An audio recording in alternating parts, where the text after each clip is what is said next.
Welcome to नजरिया the vision. तो संस्कृतियां बहुत हो सकती हैं, लेकिन धर्म कुछ अनूठी बात है। कोई धर्म नहीं उसको मालूम है, कुछ नहीं बताया गया और वो बड़ा हो गया, तो क्या वो धर्म से दूर होगा या शायद सच के बहुत करीब हो जाएगा? हमारे सिखाने वाले जो विद्वान लोग हैं, उनको भी यह नहीं पता है कि संस्कृति बनी क्यों है।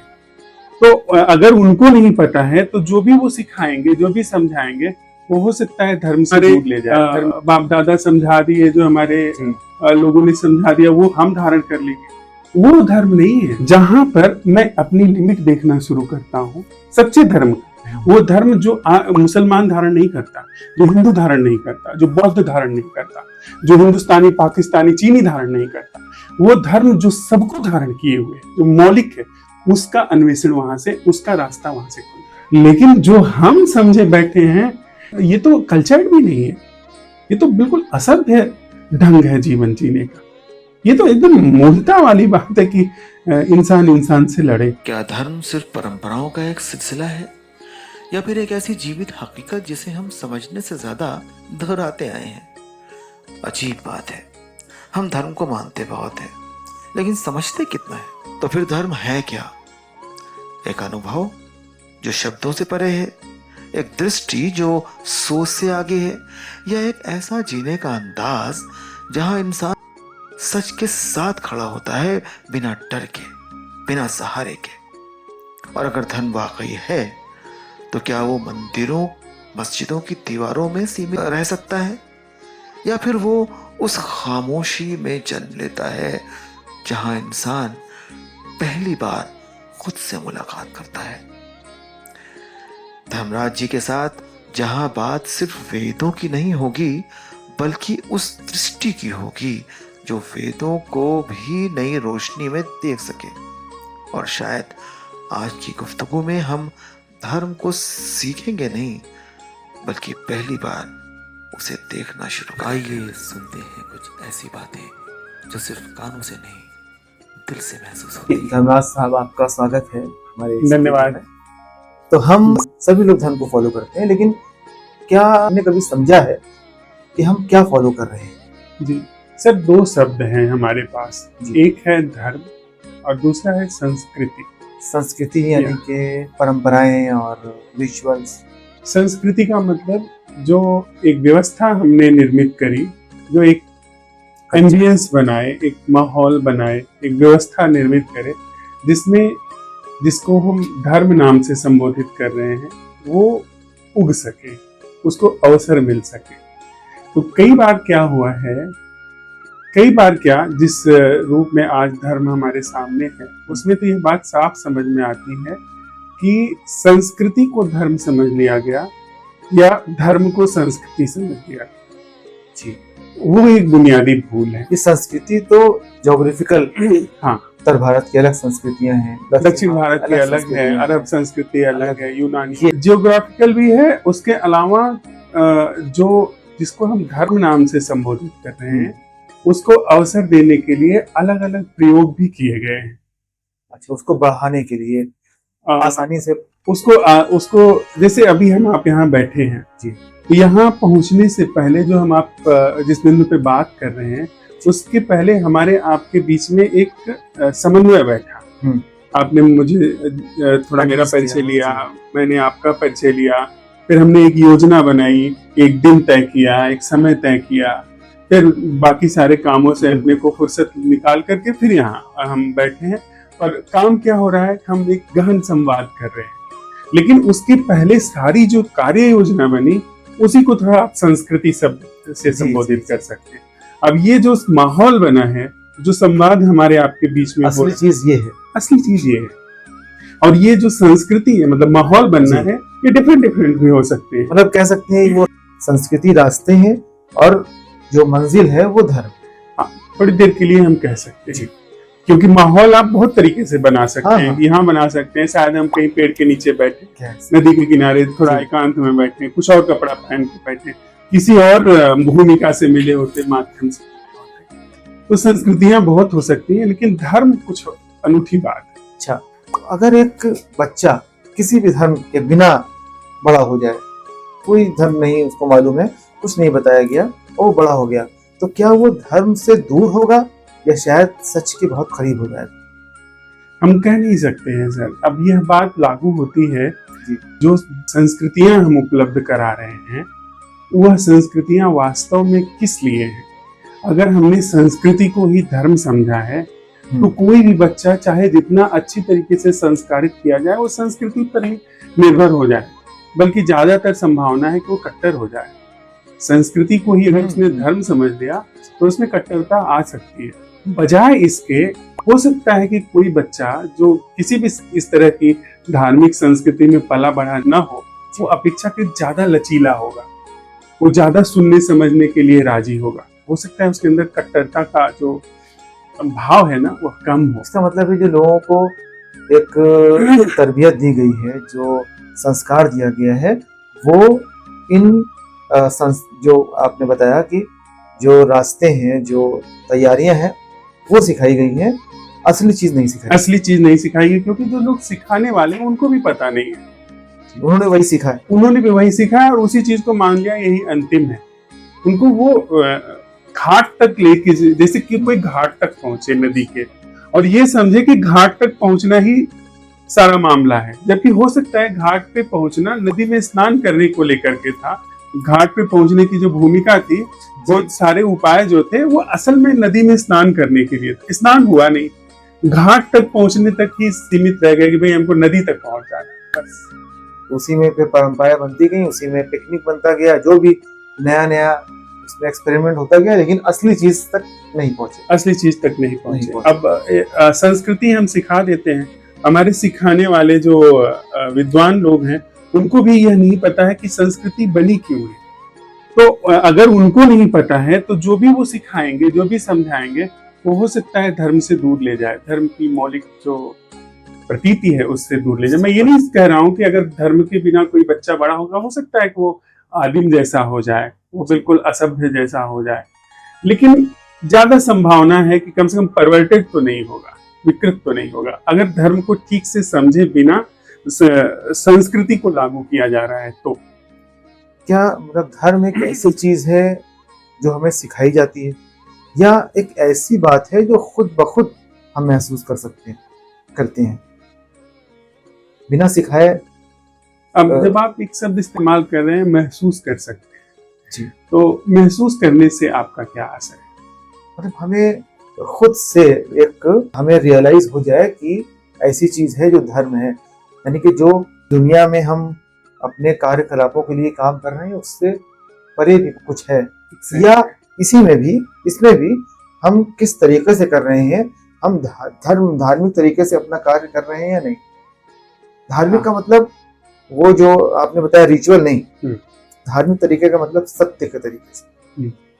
सर, जब आप ये कह रहे हैं कि जो हमारी सूझबूझ से, सोच समझ से पार है, या एक पुरानी भाषा है टाइमलेस, जो समय के परे है, या जो हमारी बुद्धि के परे है, कल्पनाओं से परे है, जो हमसे बड़ा है, हमारी सामर्थ्य से, हमारी हैसियत से जो बड़ा है, उसको हम कैसे समझ लेंगे?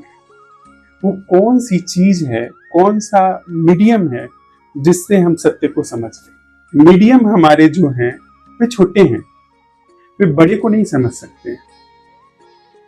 तो अगर धर्म का एक अर्थ होता है नियम, लॉ, अल्टीमेट लॉ, जैसे धर्म हमारे परफेक्ट लॉ, मतलब परफेक्ट में भी ऐसा आता है कि उसमें फिर परिवर्तन नहीं हो सकता। जब आप परफेक्ट कहते हैं ना तो उसमें परिवर्तन नहीं हो सकता, लेकिन जब धर्म की बात आती है तो वो ऐसा नहीं है कि जिसमें परिवर्तन नहीं हो सकता, क्योंकि वो फिर से आप ऑर्थोडॉक्स चले जाएंगे। जो चीज नहीं बदली जा सकती है इसका मतलब वो बनावटी हो गई, वो यांत्रिक हो गई। जैसे मशीन है जो कल पुर्जा जहां आपने टाइट कर दिया वहीं पे बना रहेगा, तो मैकेनिकल हो जाएगी। धर्म जो है जीवंत है, उसके पास बदलने की भी सामर्थ्य हो सकती है।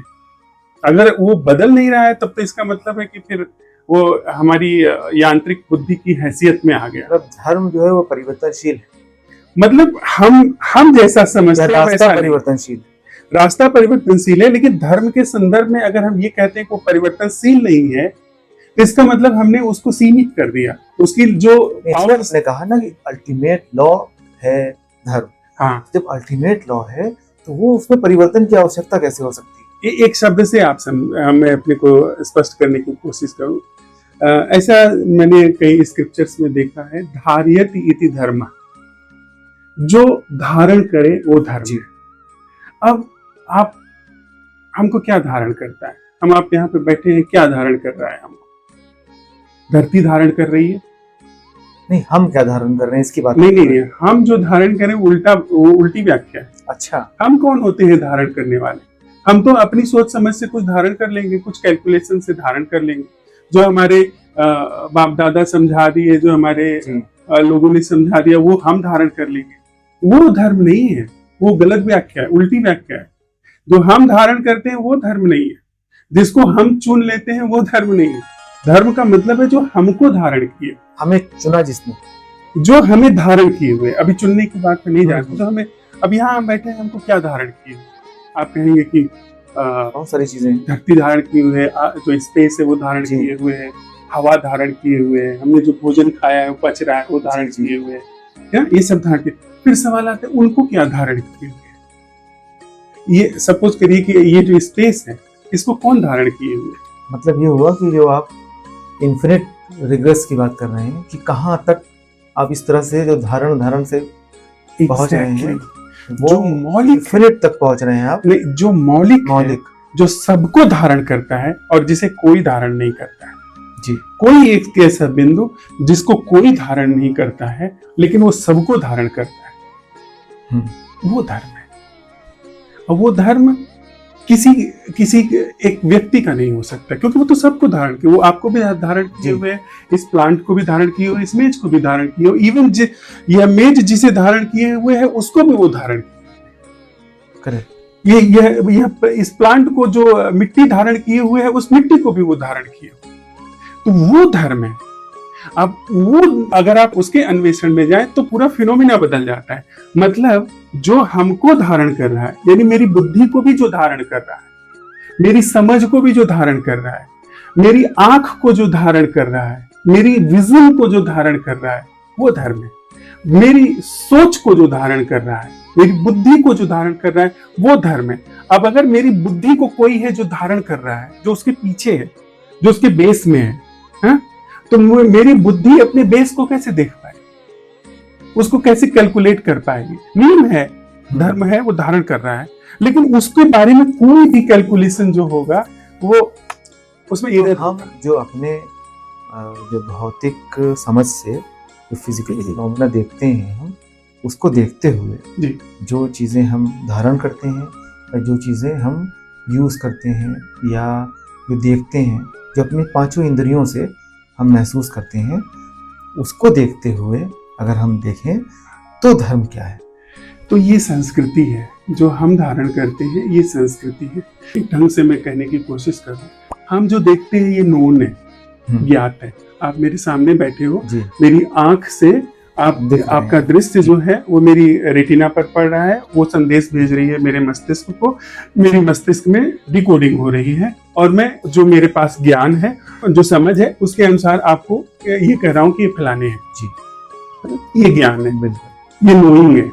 मेरे कानों से जो समझ में सुनाई पड़ रहा है उसकी भी मेरी ब्रेन में जाकर के डिकोडिंग हो रही है, उससे मैं समझ रहा हूँ कि क्या बात कही जा रही है, जो भाषा इस्तेमाल हो रही है, चाहे मैं बोल रहा हूँ चाहे आप बोल रहे हैं, वो उस भाषा की डिकोडिंग हो रही है, उससे मुझे पता चल रहा है कि क्या बात चल रही है, क्या कहा सुना जा रहा है। ऐसे ही आप और भी चमड़ी को ले जो चीजें हम नहीं समझते, हाँ, जो चीजें उसकी बात तभी नहीं करते जी, जो चीजें समझ सकते हैं हम उसकी बात करते हैं। अगर उससे हम समझने की कोशिश करें कि धर्म आखिर है क्या, हाँ, कैसे समझे हम? उसी बात पर मैं आ रहा हूँ।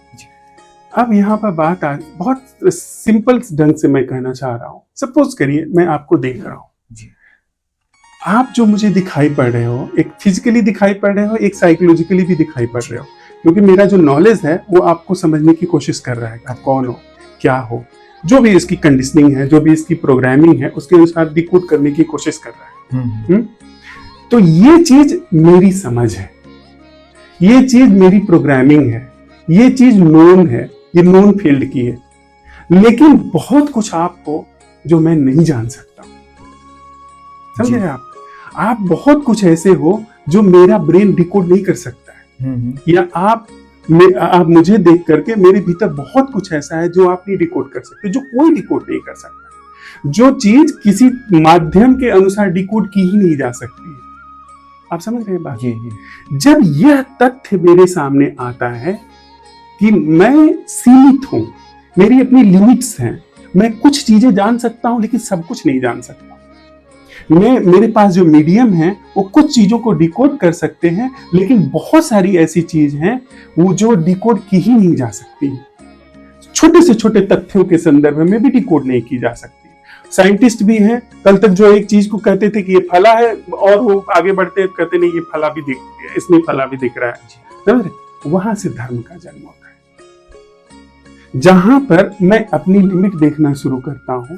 सच्चे धर्म, वो धर्म जो मुसलमान धारण नहीं करता, जो हिंदू धारण नहीं करता, जो बौद्ध धारण नहीं करता, जो हिंदुस्तानी, पाकिस्तानी, चीनी धारण नहीं करता, वो धर्म जो सबको धारण किए हुए, जो मौलिक है, उसका अन्वेषण वहां से, उसका रास्ता वहां से खुलता है। जब मैं अपनी लिमिट देखता हूं, अपने पांचों इंद्रियों की जो लिमिट है, वहां से।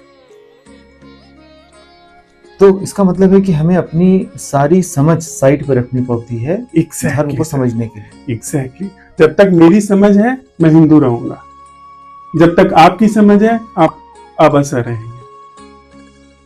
जब हम इस बिंदु पर आते हैं कि ये मैं जानता हूं, ये मेरी प्रोग्रामिंग है, ये मेरी कंडीशनिंग है, ये मेरा कल्चर है जो मुझे ऐसे दिखाया गया, पर जगत, ये पूरा जीवन यही है, ये मुझे नहीं पता। वहां से धर्म का प्रवेश शुरू होता है, और सही मायनों में रहमान भाई, वहीं से ध्यान का प्रवेश शुरू होता है। एक्चुअल जो साधना है वो वहां से जन्म लेती है, एक्सप्लोरिंग। ये तो ठीक, मतलब ये धर्म बना क्यों? सर, जब आप कह रहे हैं धर्म बना क्यों, तो आप कौन से धर्म की बात? मतलब जो भी धर्म तो एक ही हो सकता है, अगर ईश्वर एक है तो धर्म भी एक ही होगा। तो मतलब जो धारियती है वो बना नहीं है, हम आप बनते हैं। जो संस्कृति है, जो भी आपने कहा अल्टीमेट रूल्स, किसी ने बनाया होगा ना अल्टीमेट रूल्स। अल्टीमेट, फिर तो बात वही हो जाएगी ना, अगर कोई बनाने वाला है अल्टीमेट रूल, तो इसका मतलब उस बनाने वाले को भी कोई बनाने वाला होगा। और अगर जो बनाने, जहां पर आप बता रहे हैं ना कि जो रिग्रेशन है, जहां पर रिग्रेस खत्म हो रहा है, ठीक है, इन्फिनिट, वो है असली चीज, जहां से सारी चीजें निकल रही हैं। हाँ। बिना रॉ मटेरियल के, बिना किसी एनर्जी के, मतलब जो जनरेटर है वो बनाने वाला हुआ जी। एक, उसको बनाने वाला नहीं हो सकता कोई, क्योंकि वो एक अल्टीमेट है, तो वहां से हो रहा है। हाँ। तो ये बात मैं आपकी समझ रहा हूँ कि जब से सृष्टि शुरू हुई तब से धर्म शुरू हुआ, धर्म एक ही हुआ। या यह भी हम नहीं कह सकते जब से सृष्टि शुरू हुई, हमको नहीं पता है कि सृष्टि शुरू भी हुई है या नहीं, हो सकता है ये अजन्मा, मतलब हमेशा से है, हमेशा से है, टाइमलेस हो सकती है, टाइमलेसली जब से है, मतलब हम जब से सोच सकते हैं तब से इसको भी सोच सकते हैं कि हाँ। ये भी है साथ साथ। तो धर्म तो मल्टीपल नहीं हो सकता ना, नहीं हो सकता, क्योंकि एक ही होगा धर्म। एग्जैक्टली। नाम अलग हो सकता है, भाषाएं अलग हो सकती हैं, अलग अलग जगह संस्कृतियां अलग हो सकती हैं, लेकिन धर्म तो एक ही होगा। तो धर्म तो भी इसका मतलब है कि वो अल्टीमेट जो कि एक है, तो वहां से ही सारे सोर्स निकले हुए हैं, तो दो नहीं हो सकता, दोनों नहीं हो सकता, एक ही हो सकता है। तो क्या धर्म एक रास्ता है जिसे हम चुनते हैं, या एक सच है जो तब दिखता है जब हम चुनाव करना बंद कर देते हैं? सर, पर धर्म रास्ता नहीं है, धर्म सच है। आप संस्कृति को रास्ता बोल सकते हो। जैसे आप बात कर रहे हैं, आपने मुझे कहा कि भाई तुम्हारी जहां लिमिट समाप्त होती है उसके बाद सत्य शुरू होता है, उसके बाद वो अननोएबल शुरू होता है जी। अब ये चीज एक संस्कृति है, ये आदान प्रदान संस्कृति है, इससे धर्म की तरफ नजर जा सकती है, लेकिन धर्म कोई रास्ता नहीं। रास्ता वो सारी संस्कृतियां हैं, उन्हीं संस्कृतियों को हमने धर्म नाम से संबोधित कर दिया। मतलब धर्म, रिलीजन, मजहब, इसको अलग अलग मानते हैं कि एक ही मानते हैं आप? सारे ऐसे जिनको आप धर्म शब्द से संबोधित कर रहे हैं, चाहे वो हिंदू हो, मुसलमान हो, बौद्ध, ईसाई, कुछ भी हो, मैं उनको संस्कृति कह रहा हूँ। धर्म एक है जो इंसान की बुद्धि के पार है, और उसकी तरफ मूव करने का मतलब इंसान अपनी बुद्धि की लिमिट समझे, अपनी सामर्थ्य को समझे और चुप होना शुरू हो, तो शायद वो धर्म को अवसर देना शुरू कर अच्छा, सकते ऐसा नहीं है कि मतलब जो एक ऑल माइटी की बात कर रहे हैं आप, जो सुप्रीम पावर है, जिसमें हम कल्पना जिसके लिए नहीं कर सकते कि वो कैसा है क्या है, हम उसकी कल्पना नहीं कर सकते क्योंकि हमारे कल्पनाओं से शायद बाहर है। ये जो उसने यहाँ पर दुनिया बनाई, अगर तो दुनिया बनाई है तो इसके सस्टेनेबिलिटी के लिए, कि ये दुनिया निरंतर चलती रहे पीसफुली, कंजर्वेटिव के लिए बहुत सारे उसने नियम बनाए, प्रोसेस बनाए। उसके बाद हर धर्म में हम देखते हैं, जिसके बारे में थोड़ा बहुत जानते हैं, कि दूत भेजता है वो रेगुलर बेसिस पर शुरू से लेकर अभी तक, कि लोगों को सही सही बातें बताती हैं। और कुछ किताबें हैं, डिवाइन बुक्स हैं, जो अलग अलग क्षेत्रों में अलग अलग जगहों पे भेजी गई। तो ये सब मिला के हम लोग जो देखते हैं वो धर्म, सारे जो धर्म जितने पॉपुलर धर्म हैं, मेन 4, 5, 6, 10 जो भी हैं, उनमें यही बातें हमें दिखाई पड़ती हैं। इससे कुछ अलग है आपका सोचना? ये सारी बातें जो आप कह रहे हैं, इसकी जरूरत क्या है? क्या नियम काफी नहीं है? विज्ञान काफी नहीं है? विज्ञान तो फिजिकल फिनोमेना को जानने के लिए है ना, हाँ, कि वो मतलब आप मुझे है क्या। आप मुझे एक कारण दे, मैं बारिश हो रही है उसके लिए कोई देवता बारिश करवा रहा है, उसे क्यों मानो? क्या कारण है? हाँ, छोटे बच्चों की कहानियां हैं, उनको समझाना है कि बारिश इंद्र भगवान करवाते हैं, वो शोभा देती है। लेकिन जब मैं सत्य के शोध में हूँ, मैं किसी ईश्वर को भी क्यों मानूं? तो सत्य क्या है?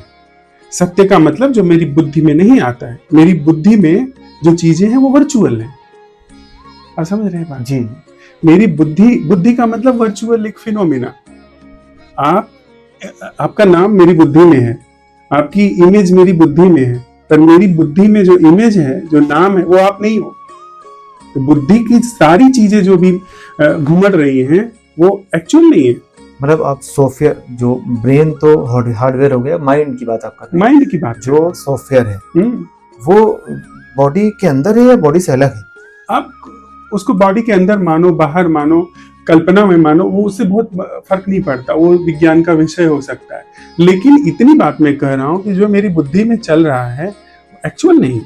चाहे मेरी बुद्धि में परमात्मा चलता हो या मेरी बुद्धि में कोई भी आपका नाम चलता हो, वो एक्चुअल नहीं है, वो वर्चुअल है और उसकी उपयोगिता है। मैं आपको पुकारूंगा तो आपके नाम से ही तो पुकारूंगा। छोटे बच्चों की किताबों में चीजें होती हैं जिसमें कहते हैं ए फॉर एप्पल, क्योंकि वो एप्पल से समझ पाता है कि एक का जो वो अक्षर है उसको कैसे समझा जाए, उसको सहूलियत होती है। लेकिन एक व्यक्ति जो जीवन में अब परिपक्व हो रहा है, जो मैच्योर हो रहा है, जो सच में धर्म को समझना चाहता है, जो सच में ही बियॉन्ड माइंड जो है, उसको जो बियॉन्ड टाइम है, जो उसको समझना चाहता है, उसको किसी भी देवी देवता या उसको किसी भी तरीके के स्क्रिप्चर की जरूरत क्या है? किसी भी वर्चुअल फिनोमिना की जरूरत क्या है? क्योंकि सारे वर्चुअल फिनोमिना तो वो ये देख रहा है ना कि वो माइंड है, अपना रचा हुआ है। हाँ, वो समझने के लिए और जानने के लिए, हाँ, आइडेंटिफाई करने के लिए जी, ये सब बना हुआ है। हाँ, इसकी आवश्यकता तो नहीं है बिल्कुल। तो ये इसका मतलब ये हुआ कि धर्म तो कोई मान ही नहीं रहा है। Exactly sir. धर्म के नाम पर अनगिनत मूढ़ताएं हैं, लेकिन धर्म जो है वो इंसान का एकदम परिपाक है। जैसे कमल का फूल खिलता है ना, पराग आ जाता है उसके ऊपर, गंध आ जाती है। इंसान खिलेगा तो उसमें सच में धर्म का फूल खिलेगा। मतलब वो जो अननोएबल है, जो टाइमलेस है, वो हो सकता है कुछ उसके जीवन में दिखता पाया जाए। कुछ लोगों में दिखा, हमारे पूर्वजों में, कुछ सूफियों में दिखा, फरीद का नाम ले रहे थे, मैंने सुना है, उनमें दिखा, कबीर में दिखा, बुद्ध में दिखा, कुछ लोगों में दिखा वो। लेकिन जो हम समझे बैठे हैं, ये तो कल्चर्ड भी नहीं है, ये तो बिल्कुल असभ्य ढंग है जीवन जीने का। ये तो एकदम मूर्खता वाली बात है कि इंसान इंसान से लड़े। मतलब ये हुआ कि एक तो पहले आपने कहा कि धर्म सत्य है, लेकिन दूसरी बात आपने ये भी कही कि सत्य को समझा नहीं जा सकता।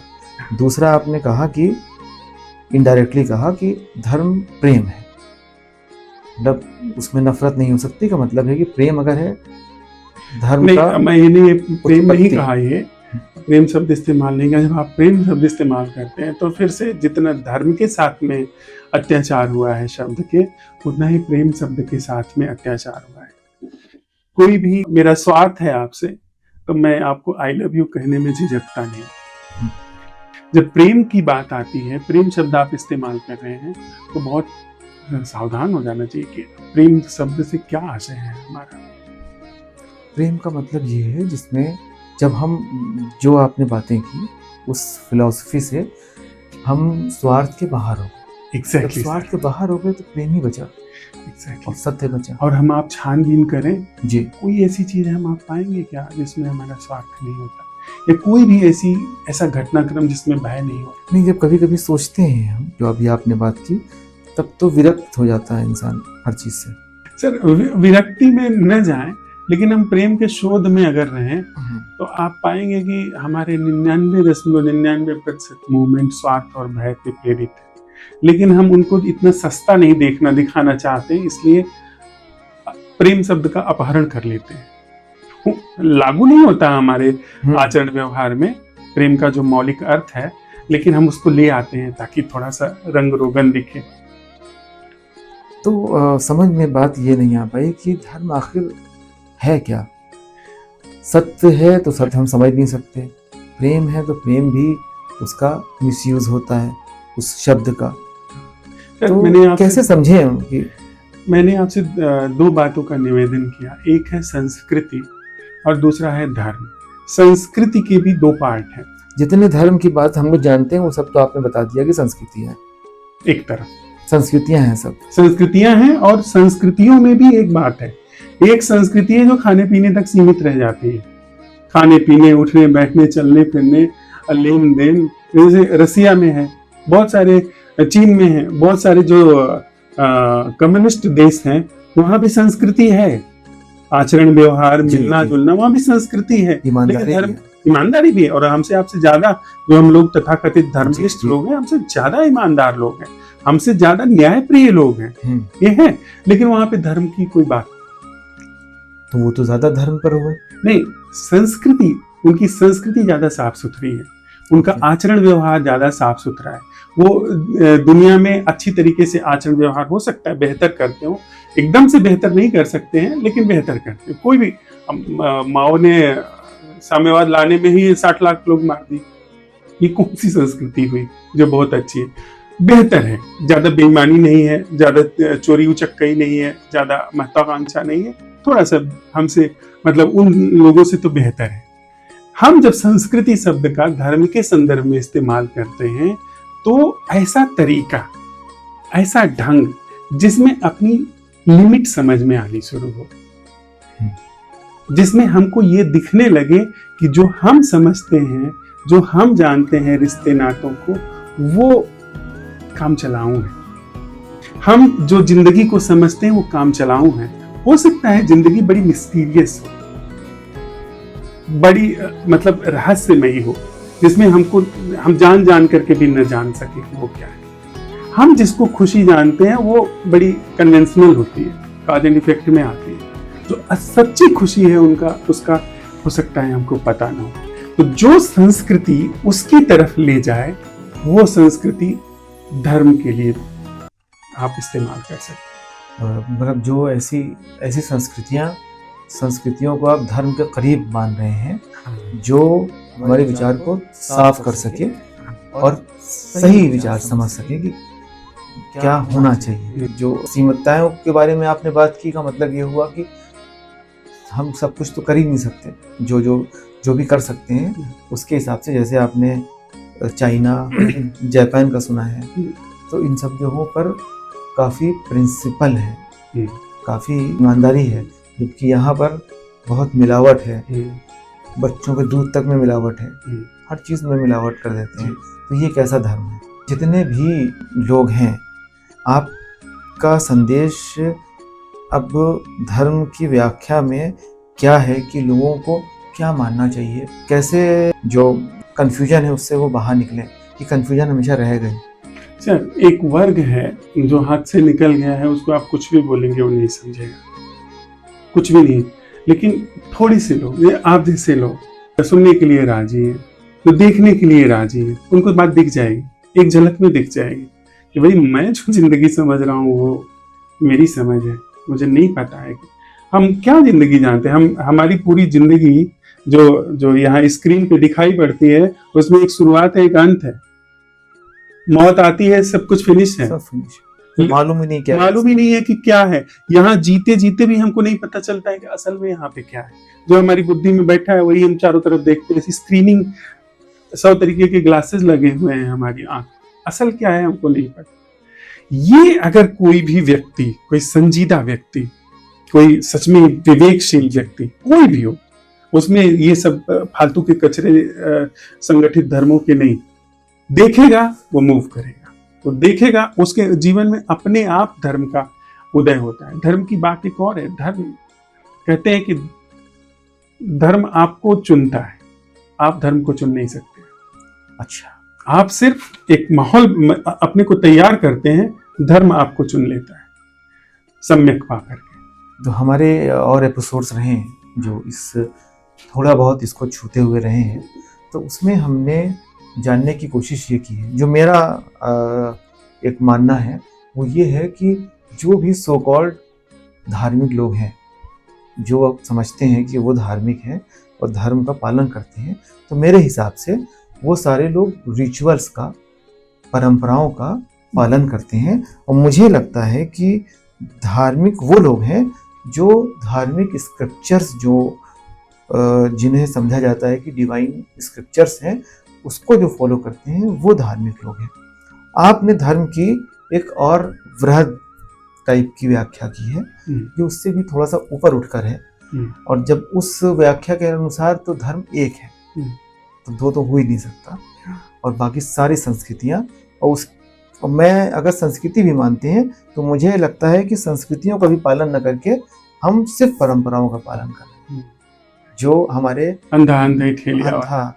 और मैं देखता हूँ ना कि 75 आज इस वक्त जो पूरी दुनिया में हुकूमत कर रहे हैं लोग, हमारे हिस्टोरियन डॉक्टर राम पुनियानी साहब ने भी कहा, एक राजीव निगम कॉमेडियन है, उन्होंने भी एक बात को कहा कि इस वक्त जो हुकूमत कर रहे हैं पूरी दुनिया में वो सब 75 साल वाले लोग हैं।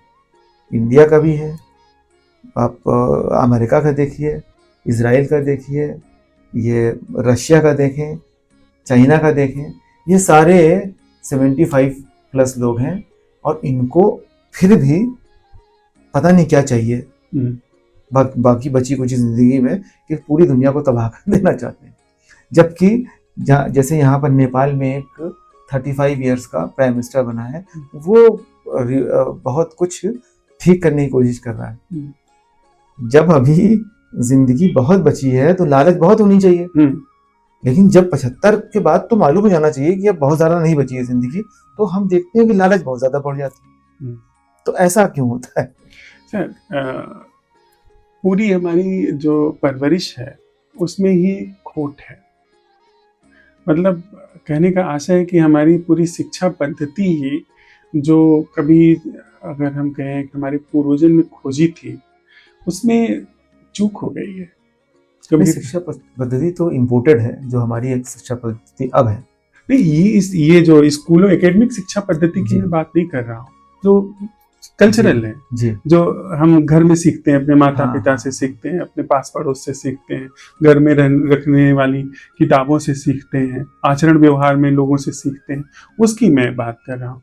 उसमें कुछ जरूर एक बेसिक चीज है जो मिसिंग है, जो पहले नहीं थी।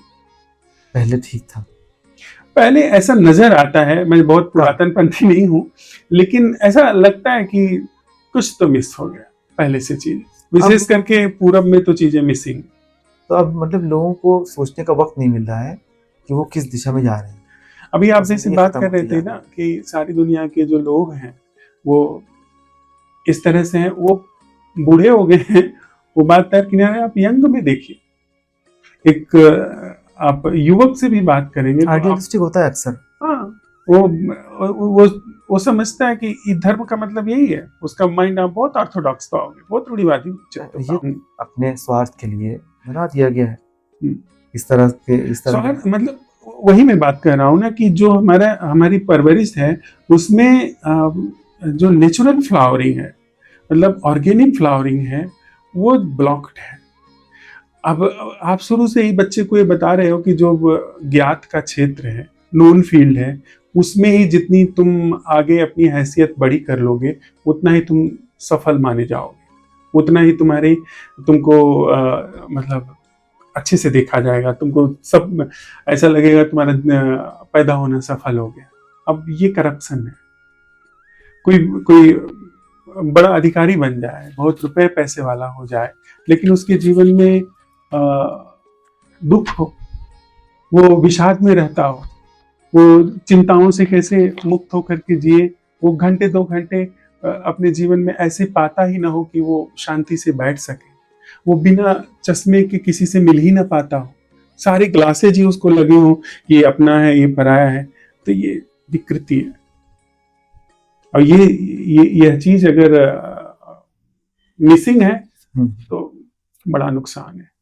तो कैसे खोजने का कोई आसान तरीका? सर हम आप और कौन खोजेगा?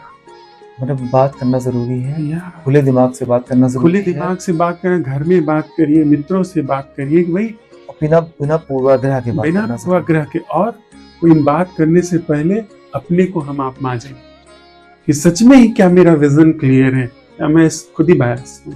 अगर मैं बायस होऊंगा ना, कभी भी दूसरे तक सही बात पास नहीं कर सकता हूँ, कितना भी मैं इंटेलेक्चुअली समृद्ध हो जाऊं। मेरा जब तक विजन क्लियर नहीं होगा, विजन पास होता है। आप जब किसी से बात करते हैं, आप अंदर क्या मौलिक रूप से देखते हैं, सोचते हैं, वो चीज ट्रांसमिट होती है। पहले एपिसोड में हम लोगों के लिए पहला सबक क्या होना चाहिए? लोग शुरू कर दें, कम से कम हमारी वजह से 1-2 लोग शुरू कर दें। सर क्या शुरू करें? लोग अगर कोई सच में सुन रहा है तो मैं उसे कहूँगा कि बिना बायस हुए, बिना सही गलत ठहराए, वो खुद को देखना शुरू करे। कैसे नहीं देख, जब आप कहते हैं कैसे, तो इसका मतलब है ऑलरेडी आप देखने को तैयार नहीं है। नहीं, देखने को ऑलरेडी आपने प्रोग्राम कर दिया है, आपने उसमें चश्मा डाल दिया है। नंगी आंखों से देखिए। जैसे मैं बैठा हूँ, मुझे खुद को देखने के लिए कैसे की जरूरत नहीं है। भीतर मैं होशपूर्ण होता हूँ, थोड़ा अवेयर होता हूँ। मुझे पता है कि मेरी दाहिनी टांग के ऊपर बाईं टांग है, मुझे पता है कि मेरा हाथ जो है घुटने पर रखा है। यही अवेयरनेस। जैसे अपने शरीर के प्रति मैं जाग जाऊं, अपनी आंखों की पुतलियों के ऊपर जाग जाऊं कि मैं कैसे देखता हूं, कैसे मेरे होठ आपस में टकरा रहे हैं, मेरी आवाज क्या है। तो जो आप अभी 5 ज्ञानेंद्रियों की बात कर रहे थे, 5 ज्ञानेंद्रियों के प्रति मैं सजग हो सकता हूँ। और इसमें कोई बहुत मतलब तनाव लेने की बात नहीं, बस खेल में मैं बैठा हूँ अपने दफ्तर में, अपनी आंखों की पुतलियों के प्रति सजग हो गया, कान की आवाज के प्रति सजग हो गया, सांस के प्रति सजग हो गया, अपने शरीर के प्रति सजग हो गया। वहां से मुझे क्लू मिलना शुरू हो जाएगा, खुद की तरफ देखने से, कि मैं कैसे मूव करता हूं, कैसे बोलता हूं, फिर मैं कैसे सोचता हूं। कैसे का मतलब जब मैं कैसे शब्द इस्तेमाल कर रहा हूं सर, तो इसका मतलब यह नहीं है कि मैं अपने को जस्टिफाई कर रहा हूं या कंडेम कर रहा हूं कि मैं सही हूं या गलत हूं। कैसे का मतलब है कि जैसे एक स्क्रीन पे कैसे रंग बन रहा है, जैसे रंग बन रहा है मैं देखता हूं, तो मेरी बुद्धि में जो भी कुछ चले उसको मैं बिना सही गलत ठहराए देखूं। अगर मैं कहने लगा कि नहीं मुझे ऐसा नहीं होना चाहिए, तो इसका मतलब मैं वापस लौट आया अपनी ही बुने हुए स्ट्रक्चर में। अगर मैं उस अपने जो भी मुझे मैं जैसा भी हूँ, जो मेरे थॉट प्रोसेस आ रहे हैं, जो मेरे इमोशंस आ रहे हैं, उसको जज नहीं करता हूँ, उसको सिर्फ देखता हूँ। उसके प्रति देखने का मतलब सिर्फ अवेयर होता हूँ, तो मैं खुद को जानना शुरू कर देता हूँ बिना जानने की कोशिश किए। और यही जो जानना है वो मुझे दिखाता है मेरी लिमिट, कि एक्चुअल में मैं कितना छोटा हूं। जब मुझे अपनी कोई उसको थोड़ी बड़ा कर सकता है सर। जब मैं अपने को समझता हूं तो अपने आप वो बड़ा हो जाता है। तो अदर तो थोड़ा सा मैं जब बड़ा करता हूं सर, तो वो रिलेटिव होता है। मैं छोटा हूं वो बड़ा है, मैं बंदा हूं वो खुदा है। वो एब्सोल्यूट बड़ा, निरपेक्ष रूप से बड़ा है, रिलेटिव कोई कंपैरिजन नहीं। कोई कंपैरिजन नहीं। इसलिए जब मैं अपनी लिमिट देखता हूँ वो नैसर्गिक रूप से एब्सोल्युटली वो विद्यमान है।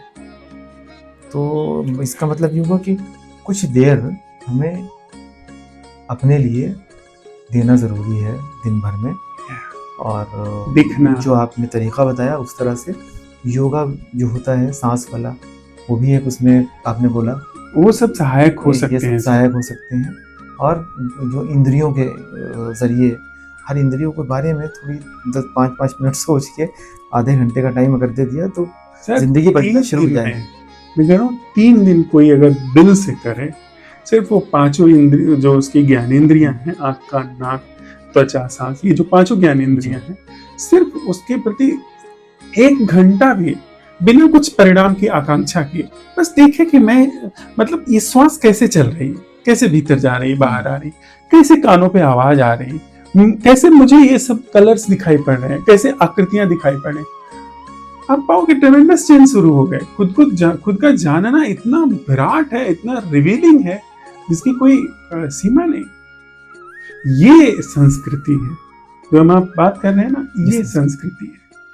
ये संस्कृति है, पहला स्टेप है ये। यस, खुद को जानना पहला स्टेप है किसी चीज को भी जानने के लिए, जी। धर्म को जानने के लिए। धन्यवाद आपका समय बहुत देने के लिए। धन्यवाद सर आपको। और ये पहली शुरुआत हो गई है, ये अच्छा लग रहा है बहुत। मुझे लग रहा है कि ये एक पहला एपिसोड बन जाएगा। जो आपने पहला सबक दिया है वो शुरुआत हो जाएगी, उसके बाद फिर हम लोग बात करेंगे इसकी। धन्यवाद। शायद धर्म पाया नहीं जाता, सिर्फ देखा जाता है। जब मन शांत हो और मैं हल्का पड़ने लगे, तब सच अपने आप उभर कर सामने आता है। धर्मराज जी के साथ ये गुफ्तगू एक याद थी कि सच दूर नहीं, बस धुंध कम होनी चाहिए। यही है नजरिया। फिर मिलेंगे एक नए मेहमान के साथ, एक नए नजरिए के साथ। तब तक ख्याल रखिए।